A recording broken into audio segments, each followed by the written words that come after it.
esse contexto, seria interessante a gente se perguntar, se é que já não o fez, o que é a casa espírita?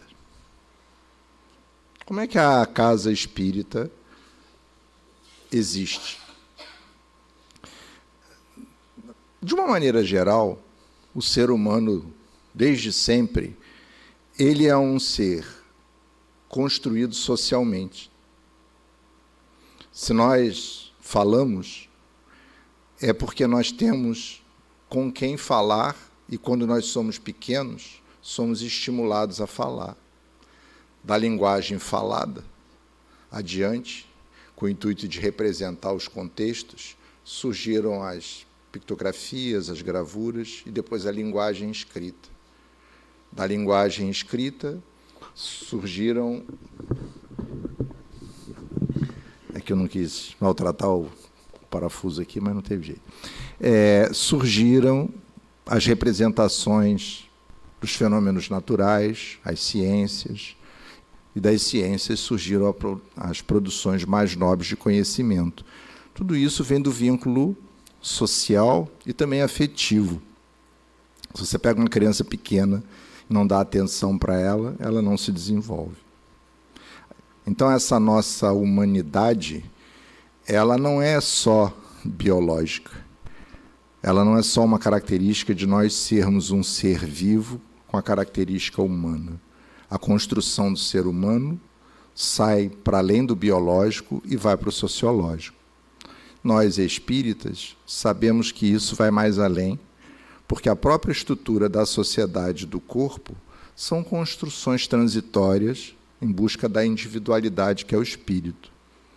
E também nos mostram que as formas de nós vivermos aqui, de nós nos organizarmos, elas são representações parciais de outras formas de organização que nós conhecemos no mundo espiritual.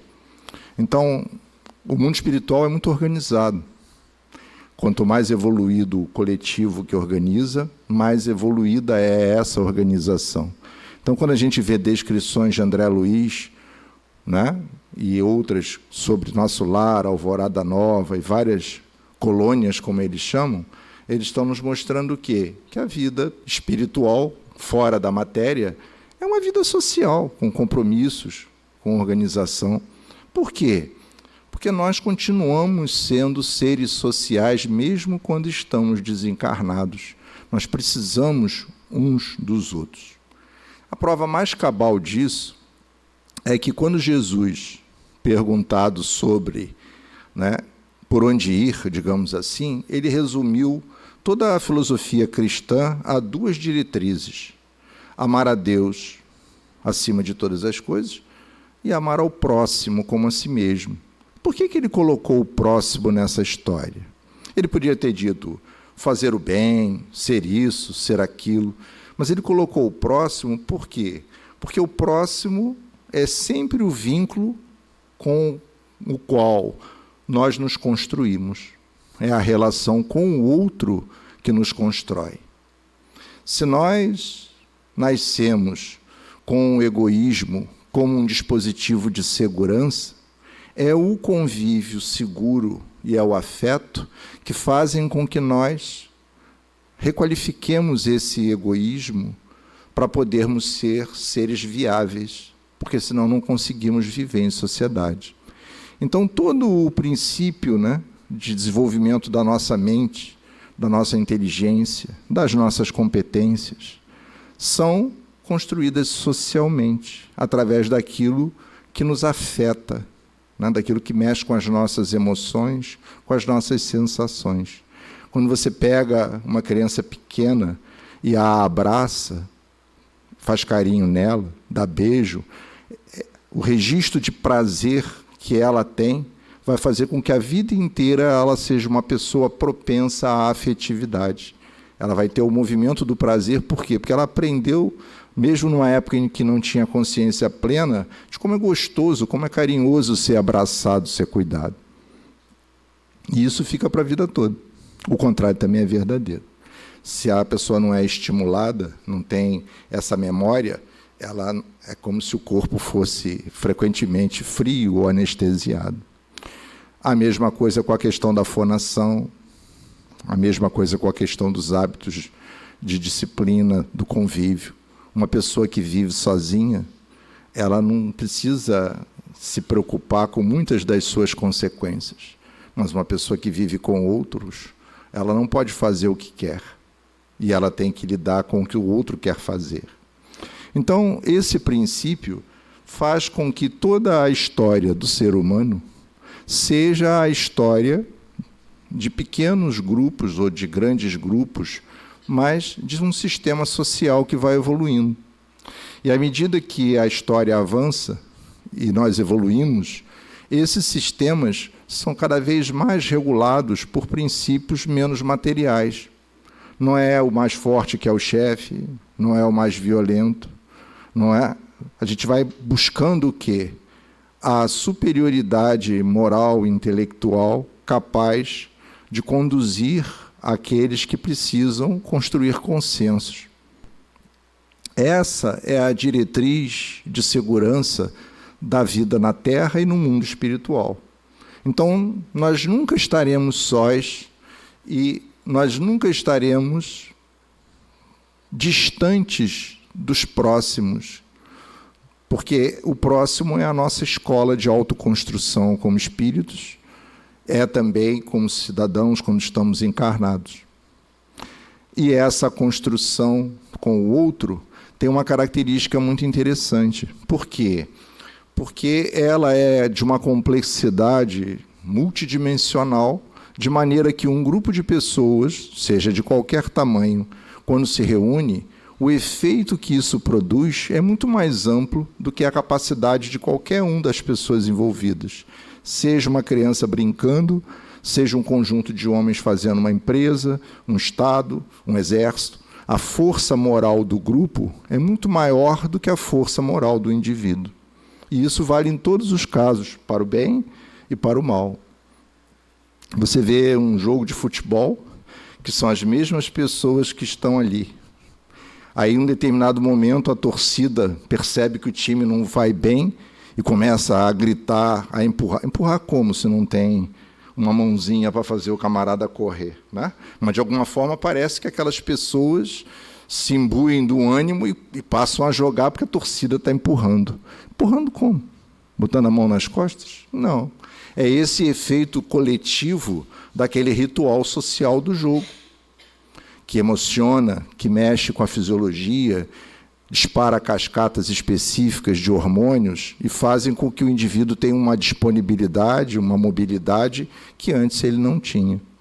Tudo isso vem das referências sociais. Porque se eu levar uma pessoa para o campo, que nunca entrou, e ela escuta a torcida gritando, o sujeito é capaz de se intimidar e não fazer nada. Mas para quem está criado, digamos assim, nessas referências, aquela torcida mexe profundamente com ele. O que isso significa? Que nós somos seres individuais e o nosso processo de evolução é pessoal, mas é solidário. Nós não estamos sós. Nós somos parte importante do desenvolvimento do outro e o outro é nosso. Nós podemos optar por ser sós, por estarmos sós. E é fundamental que a gente consiga viver bem conosco. Mas nós não somos projetados para um processo de evolução da solidão o tempo inteiro. Isso é antinatural. Até porque, biologicamente, se nós fizéssemos isso, a humanidade se extinguia em 2 gerações.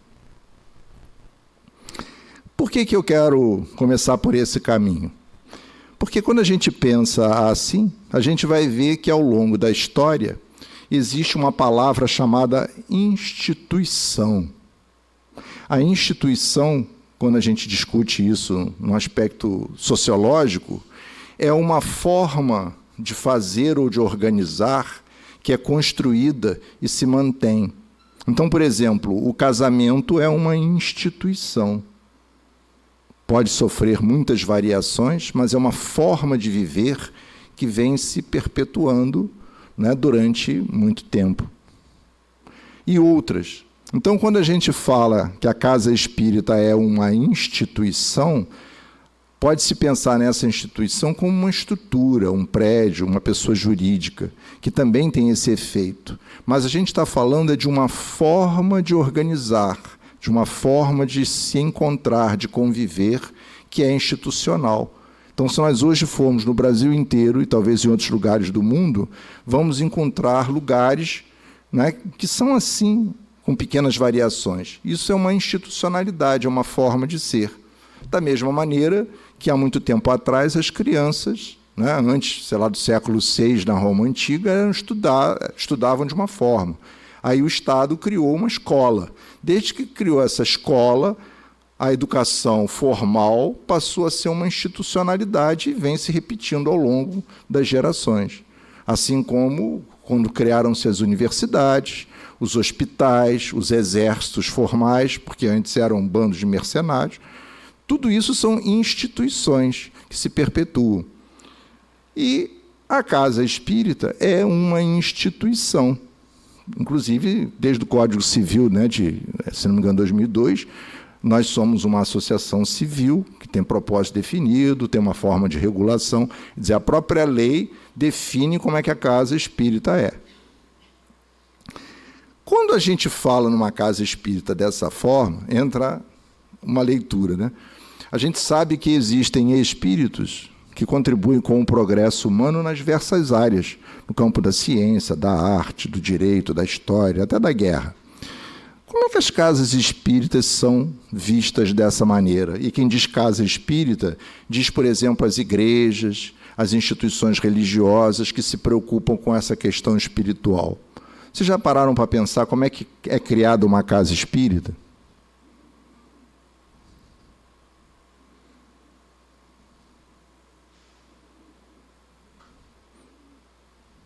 Já?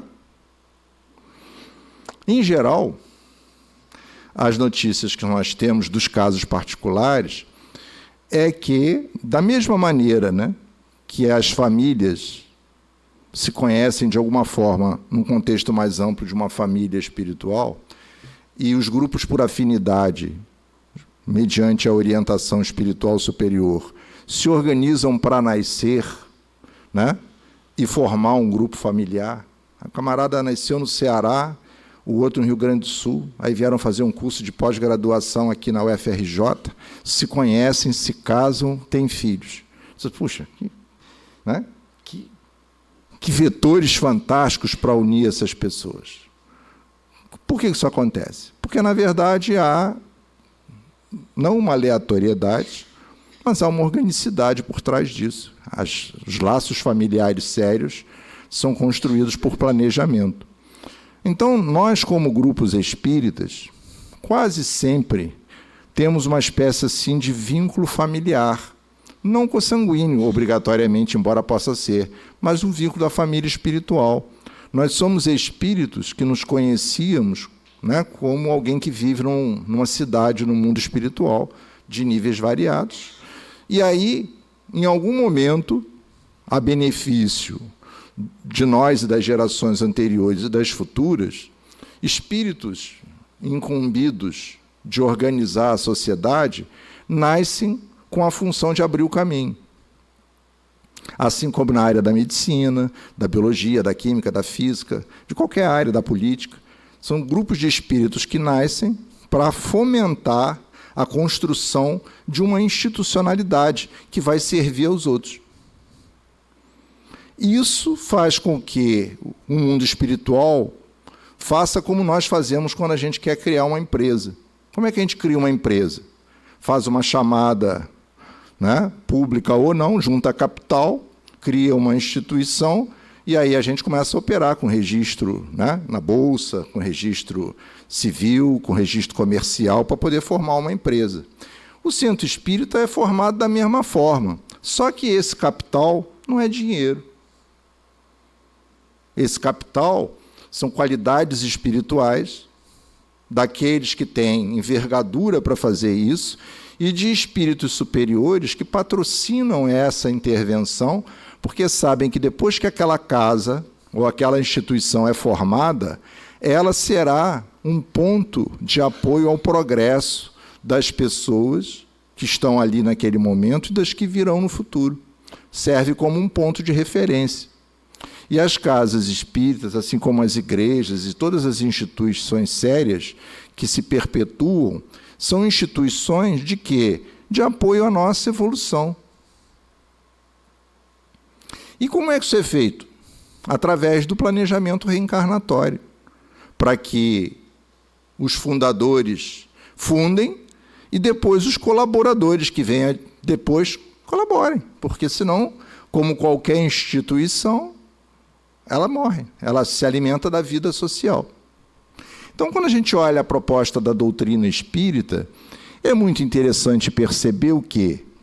Quando a doutrina espírita começou a aparecer, quando alguém como Kardec, visitando lugares que não eram espíritas, nem eram instituições espíritas, eram espaços sociais, foi lá como curioso e viu fatos que chamaram a atenção dele. A partir dessa atitude, que também era de outras pessoas, foi se construindo um processo de sistematizar essa experiência através de escolha de médios, de lugares, sem ser um evento público de espetáculo, sem ser de brincadeira. Isso foi filtrando esse fenômeno, fazendo com que houvesse uma instituição, uma institucionalidade disso. Até que Kardec forma, né, um instituto, um centro, para poder trabalhar com pessoas que todas estavam de acordo com as regras propostas. O que é isso? Uma instituição. Aí, a partir dessa instituição de apoio da Revista Espírita e de uma rede de relações, foi se produzindo o material que ele compilou de uma forma extraordinária na formação do quê? Da doutrina espírita, que é uma questão filosófica, abstrata, e de uma forma dos espíritas se relacionarem, multiplicando-se, né? Como está lá no Viagem Espírita que ele descreve, na Revista Espírita, em obras póstumas, começa a criar uma rede de quê? De instituições sociais onde agora sim, os espíritas, ou aqueles que eram simpatizantes da doutrina espírita, encontrariam um lugar onde procurariam apoio para o conhecimento, a prática, o convívio do quê? Da doutrina espírita, porque já tinha. Antes de Kardec fazer isso, não tinha.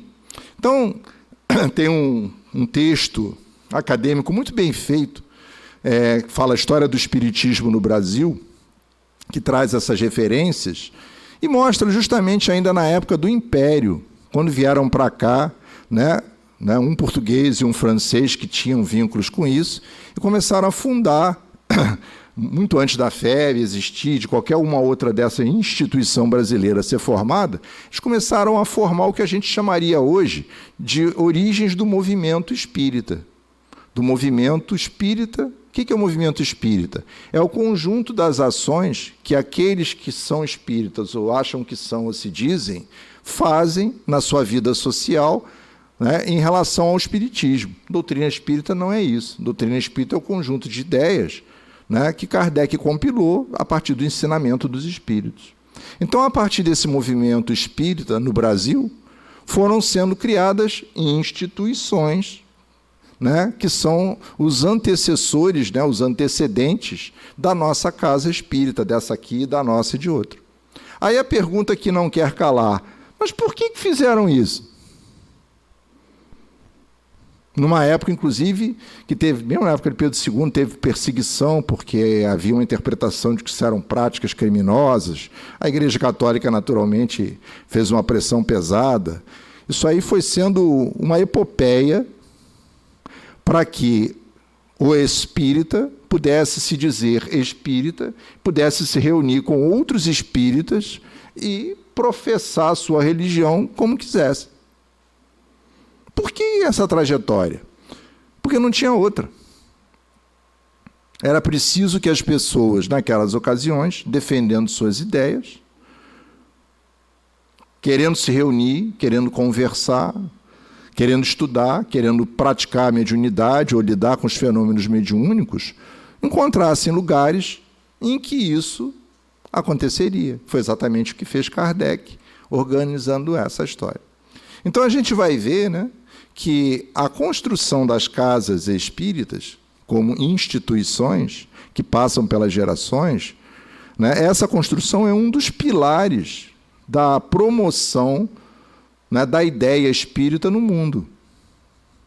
Assim como a organização das igrejas como instituições, né, com seriedade, fazer a propagação das ideias cristãs, das suas vertentes, também é fundamental. É assim que a sociedade funciona. Da mesma forma que eu, quando estou doente, eu vou a um hospital, porque é uma instituição voltada ao serviço de saúde. Da mesma forma que quando eu quero estudar, eu vou para uma escola. Da mesma forma que quando eu quero, né, consertar um carro, eu procuro uma oficina, e assim sucessivamente. Cada um desses espaços organizados é uma construção social que carrega uma história enorme. A casa espírita, ela é um pilar disso. E se nós olharmos a história do espiritismo, nós vamos ver, né, como o número de espíritas e a distribuição dos espíritas no Brasil foi crescendo e se diversificando ao longo do tempo. Na sua origem, a casa espírita era quase sempre um encontro de uma elite intelectual, filosófica e econômica. À medida que o tempo foi passando, esse espaço foi se transformando num espaço muito mais aberto, muito mais democrático, com perfis de população muito diferentes, mostrando aquilo que Kardec já dizia, que o espiritismo é aberto a todas as classes sociais, né? A todos os níveis de entendimento, porque dele podem participar o operário mais modesto, né, ao imperador. E aí entra, né, nessa linha de ação, a pergunta que vocês podem se fazer em relação a essa casa, conhecer a história daqui. Por que essa casa foi fundada? Quem é que fundou? Possivelmente, a partir dos relatos dos próprios espíritos, vocês vão descobrir uma história fascinante de que aqueles que fundaram essa casa vêm de uma história antiga, né, associada a várias questões importantes, e se esforçaram para fundar uma instituição que fosse um abrigo, né, das ideias cristãs e um alento, um apoio, né, para que as gerações futuras encontrassem um lugar para poder fazer isso. Se nós não tivéssemos esse centro espírita, onde nós estaríamos tendo essa conversa? Na sua casa? Todos estariam lá? Cabe na sua sala? No bar da esquina? No clube de futebol? Na praça? Poderíamos, mas convenhamos que é muito melhor fazer aqui, né?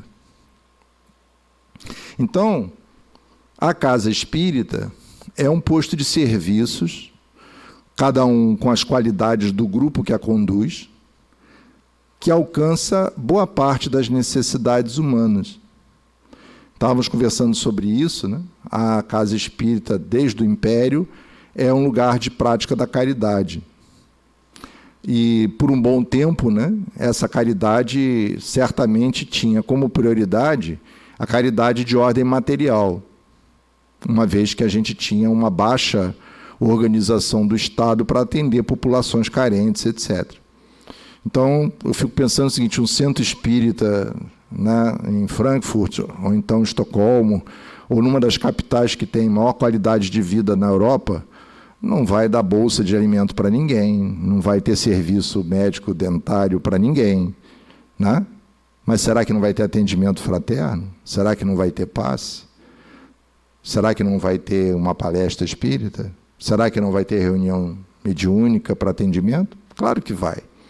O que mostra, né, que nós atendemos ao ditame da caridade conforme o contexto. Se é necessário fazer o atendimento material, temos que fazê-lo.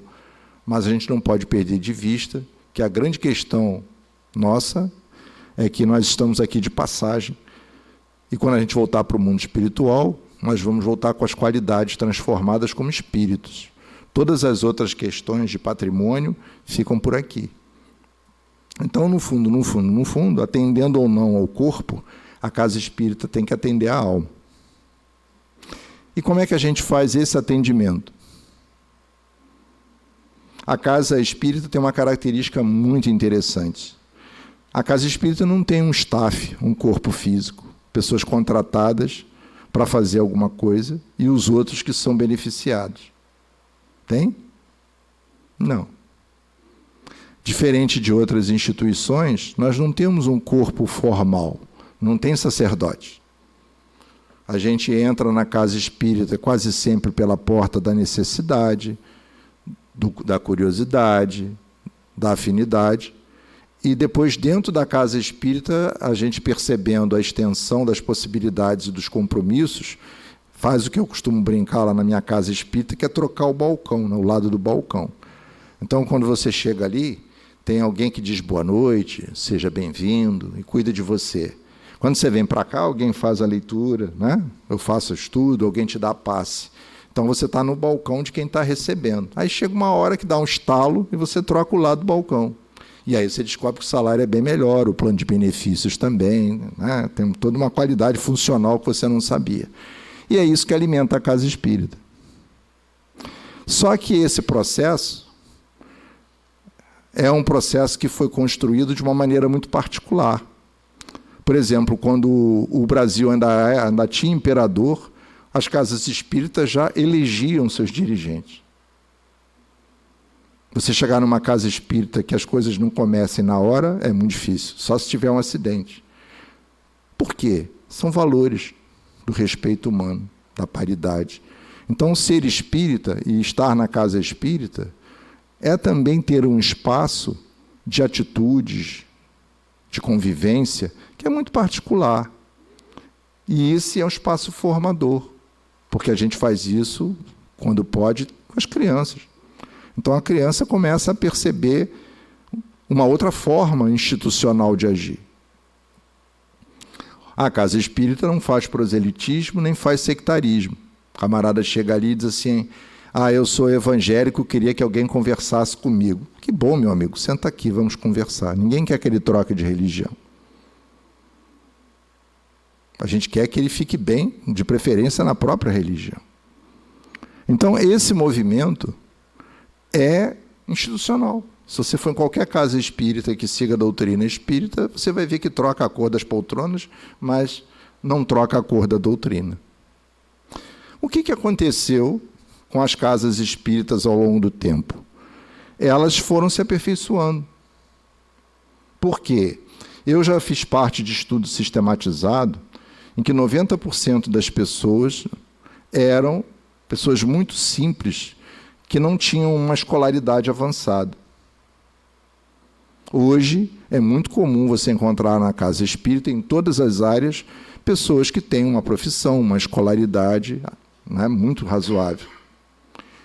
E essas pessoas trazem suas questões, suas contribuições. Então, a casa espírita, ela vai se aperfeiçoando, porque vai pegando, né, coletivos mais preocupados, né, vai pegando homens e mulheres com ideias mais avançadas, e isso vai fazendo com que a maneira de enxergar o modo de trabalho funcione. Na minha casa espírita, quando eu era moleque, a gente chegava e os homens sentavam do lado e as mulheres do outro. Até que um dia o presidente da casa, depois de muitas... Escuta, temos que mudar, porque não foi ele que inventou, mas aí um dia ele pegou, sentou de mãozinha dada com a mulher dele na frente para dar o exemplo. Aí as pessoas mais antigas, assim, mais conservadoras, não, agora pode, e aí passaram a sentar. Mas por que não pode sentar um homem do lado da mulher? O camarada vem morreu um filho, aí vem um casal chorando a sua dor. Não, você senta ali, ela ali. Parece, nossa, faz o menor sentido isso, mas numa época fazia. Então, essas questões todas mostram que, se você for estudar as práticas espíritas, você vai ver a evolução das gerações. Aquela mulher que geralmente era do lar, mãe, etc., hoje é dona de empresa, ou é isso ou aquilo, que vem com outras demandas, com outras falas, com outras questões. Né? Isso que ótimo. As gerações também vêm, as discussões dos temas são mais abertos, mais agudos, porque as pessoas querem tratar das questões que lhe causam preocupação. Então, a casa espírita, como disse Kardec, a doutrina espírita tem que ser capaz de acolher, de discutir todos os temas. Se não for, alguém vai substituí-lo. O que aconteceu com a pandemia? Vocês já pararam para pensar no que é a pandemia? Isso é um castigo divino, uma praga enviada para isso ou para aquilo, karma. Eu já vi tantas coisas curiosas. Mas eu penso de uma maneira assim, relativamente simples. A Terra, como um todo, é um grande conjunto, um grande sistema, em que tudo está conectado, com múltiplas funcionalidades. Quando nós, de alguma forma, interferimos nesse sistema, fazendo ele vibrar de uma maneira harmônica, essa harmonia tende a se espraiar, se capilarizar por todas as áreas. Quando nós geramos desarmonia, podemos criar perturbações de diversa ordem. E cada uma dessas perturbações vão afetar as pessoas de uma forma diferente. Então, a pandemia, no meu entendimento, é uma crise sistêmica. É algo que, por força das nossas ações, das nossas energias, dos nossos pensamentos, da maneira como a gente lida com o meio ambiente, com a indústria, com o que você quiser, porque tudo isso afeta a Terra, gerou a oportunidade dessa experiência. E a providência divina, né, tentou nos ajudar da melhor forma possível para que nós lidássemos com isso. Mas os ônus foram óbvios. E a pandemia é uma crise, porque desorganiza o sistema. Vocês sabem qual é a diferença entre a crise e a catástrofe?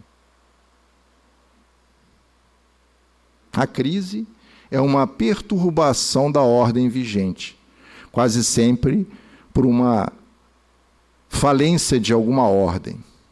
Mas ela tem uma continuidade natural, e quase sempre, depois de uma crise, a gente aprende com ela e se supera. A catástrofe é terminal.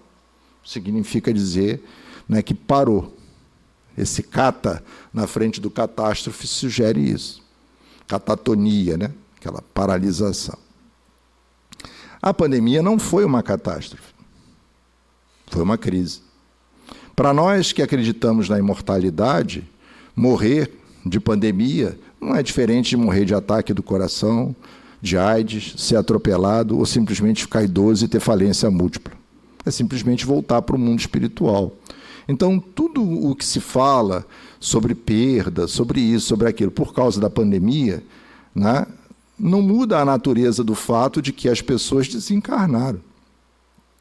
E a forma como desencarnaram, certamente convidou a experiências muito desafiadoras, tanto para quem desencarnou, como para quem conviveu com esse desencarne, como, aliás, acontece com qualquer desencarne. Cada vez que uma pessoa querida nossa desencarna, isso é um convite à reflexão sobre o sentido da vida. E para ela também, quando chega do lado de lá. Então, essa perspectiva, né, da morte pela pandemia ser uma morte diferente, é uma fantasia. É uma fantasia. Nós espíritas temos que lidar com isso com uma naturalidade. Mas, não sendo uma catástrofe, nem sendo uma manobra da providência divina, vou criar um vírus aqui para perturbar, o que a pandemia fez com a humanidade? Ou está fazendo? Toda crise enseja mudanças de várias ordens, e elas estão acontecendo. Poderíamos aqui fazer uma análise bastante ampla sobre várias áreas, mas vamos falar da casa espírita. O que aconteceu com a pandemia? O que a casa espírita mudou com a pandemia? Primeiro, por um período, uma interdição a respeito do convívio, o que, guardadas as condições da época, fazia sentido por ordem pública. Depois, considerando que as pessoas não deixaram de ser espíritas porque não podiam se reunir no centro espíritas, em algumas casas surgiram demandas de interação à distância. E aí foram criados, através de diversas plataformas, né, espaço para trabalhar, para estudar, para conversar, para atender, tudo isso. Isso aconteceu também nos ambientes corporativos. As pessoas passaram a trabalhar no chamado home office e outras formas em que eu não tenho que ir à empresa. Aliás, isso já vinha acontecendo desde a década de 90 em alguns países. Tem um autor muito agudo sobre questões sociais, que é o Alvin Toffler, e ele escreveu na década de 90 um livro, foi um best-seller, chamado A Terceira Onda. E ele tem um capítulo lá chamado A Cabana Eletrônica, em que ele fala da desmaterialização do trabalho, já naquela época. E isso aconteceu em vários países. A pandemia fez com que isso acontecesse em várias áreas. Inclusive, criou possibilidades de você fazer educação remota emergencial e várias outras coisas para não interromper as atividades, ou tentar não interromper as atividades. Mas fez com que as pessoas na casa espírita, de alguma forma, se afetassem. E é essa questão que eu acho que a gente tem que pensar. Por quê? Para estudar a doutrina espírita, eu não preciso de casa espírita. Basta eu ter o livro, seja ele um PDF, seja ele papel.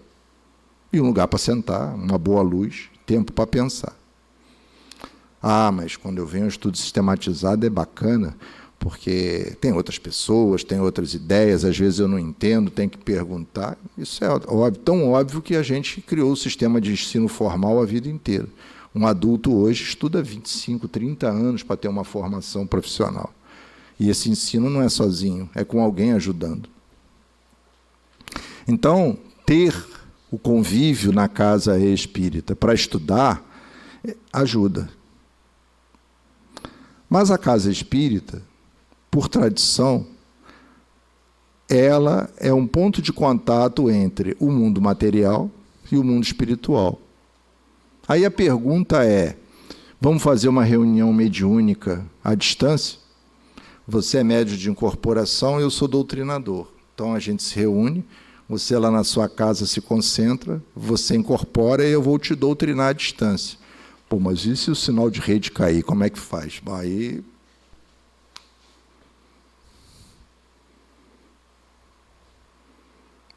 Esse é o mínimo, né? Porque estou brincando, mas a coisa é mais séria do que isso. Então, repara, substituir as interações que nós temos na casa espírita pelas interações à distância, em alguma medida, tem sua utilidade e sua qualidade.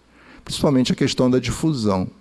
Foi o que aconteceu, uma discussão que foi desde a década de 2000 sobre a educação à distância, né? Em que você pega pessoas que não têm condição de se deslocar por causa do custo, etc., e você cria material didático, plataforma de apoio, uma série de redes para você fazer educação à distância com toda a qualidade que você puder. E faz-se, e os resultados são interessantes, mas não são iguais à interação social das pessoas. E conversando com pessoas que fazem educação à distância, alunos, etc., tem alunos que dizem assim para a gente, não, professor, eu prefiro fazer à distância porque eu faço do meu jeito, não tenho que aturar ninguém. Parece promissor, mas, ao mesmo tempo, eu fico perguntando se isso não é uma forma de patologia, né? Porque eu fico estudando em casa sozinho e não tenho que aturar ninguém, ou seja, não tenho que conviver com ninguém. Não mostro o meu rosto para ninguém, não apresento nada para ninguém. Então, tem um lado disso que preocupa de vez em quando. A casa espírita. A casa espírita é um espaço de interação social, de interação afetiva. É um lugar para a gente vir, tanto é que acho que não tem palavra mais feliz do que quando a gente fala de casa espírita. O nosso nome lá já é Centro Espírita Naim Monteiro de Castro, mas para nós é a nossa casa espírita. Por que a gente diz que é a nossa casa espírita? Porque casa para nós é um sentido de familiaridade, do lugar que é nosso, que a gente gosta de estar. E o que a gente tem percebido é que um conjunto expressivo de companheiros que eram frequentadores da casa espírita substituíram, alguns nem tanto, mas substituíram as interações presenciais pelas interações à distância.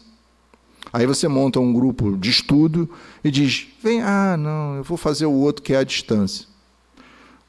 Ok, mas como é que a gente vai fazer com a formação de médiuns? Só para pegar um exemplo simples. Porque essas pessoas que estão aqui, dando passe, fazendo trabalho mediúnico, acreditem, por mais joviais que sejam, elas vão envelhecer, né? E vão morrer, pelo menos o corpo. Depois, quem é que vem para o lado?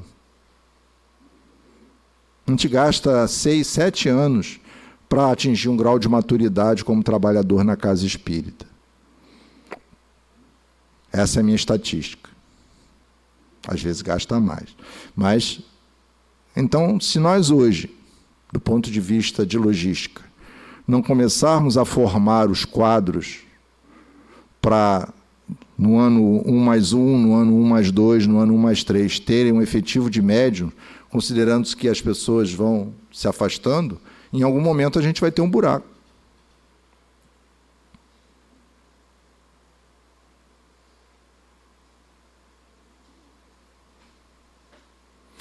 Na hora de qualificar alguém para recepção, na hora de qualificar alguém para fazer uma direção de reunião, todos esses serviços são serviços que demandam qualificação. Se nós não tivermos continuidade, eles vão sofrer ruptura. Infelizmente, a gente tem notícias de muitas casas espíritas que ainda não reabriram. E casas centenárias. De gente muito boa, gente muito séria. Mas como uma casa espírita não reabriu? Morreram todos? Não. Mas por que não abre?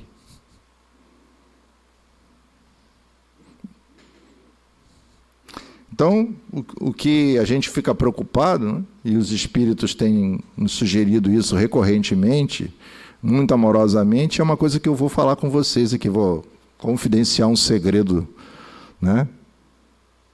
Procurem, na lista da memória, todos aqueles com quem você convivia e que vocês não têm visto, pessoalmente ligue para cada um. Fulano, saudade de você, não tenho te visto lá, o que houve?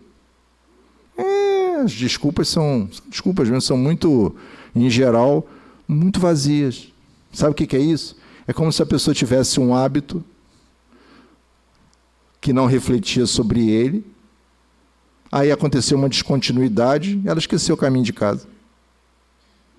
Você vai perguntar para as pessoas, tem gente que diz, não, minha mãe está doente, eu estou cuidando dela, não posso vir. Outros, não, me mudei porque o trabalho foi para tal lugar. E tem gente que você diz, né? Pois é, por que você não vem mais? Não sabe dizer.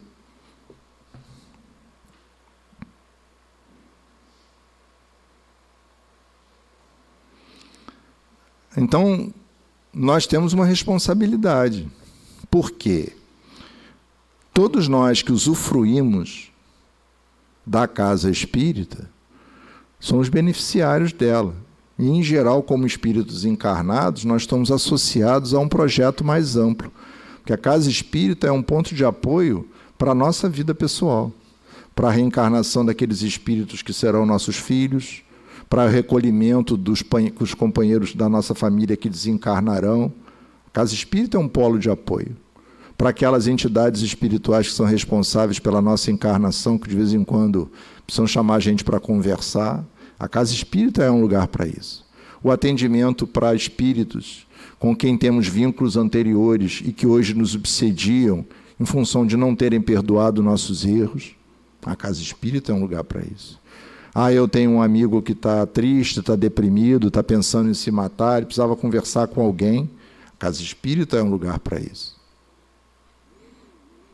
E se nós não tivermos casa espírita, é como se a gente retornasse para 1790 e alguma coisa.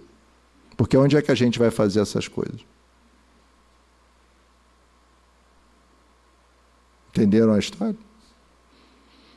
Então nós temos que fazer alguma coisa.